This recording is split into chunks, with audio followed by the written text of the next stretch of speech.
The COVID-19 pandemic has turned the world of work upside down. Every worker, every business, and every corner of the globe has been affected. Hundreds of millions of jobs have been lost. Those toiling in the informal economy, often without rights at work and social protection, are projected to have suffered a 60% decline in earnings in the first months of the crisis alone.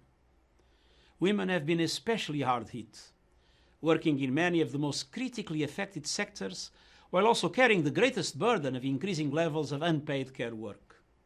Young people, persons with disabilities, and so many others are facing tremendous difficulties. Many small and medium-sized enterprises, the engine of the global economy, may not survive. This crisis in the world of work is adding fuel to an already burning fire of discontent and anxiety.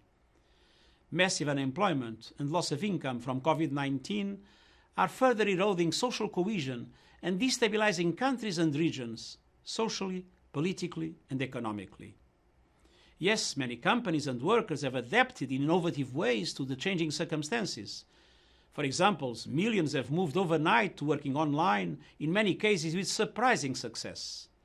But the most vulnerable are at the risk of becoming ever more vulnerable, and poor countries and communities risk falling even further behind.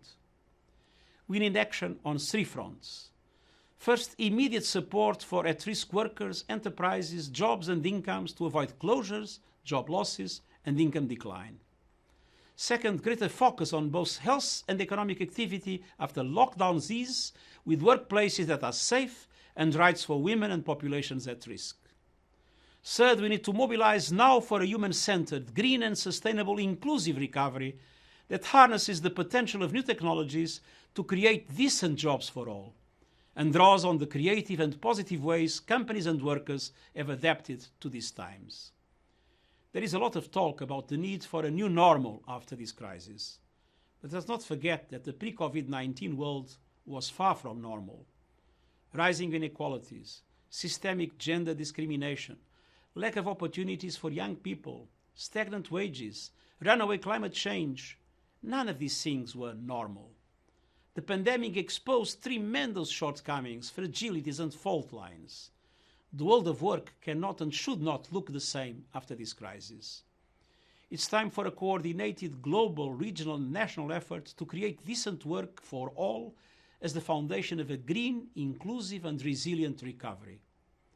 For example, a shift of taxation from payroll to carbon could help to go a long way in this direction. With smart and timely action at all levels and the 2030 Agenda for Sustainable Development as our guide, we can emerge from this crisis stronger, with better jobs and a brighter, more equal and greener future for all.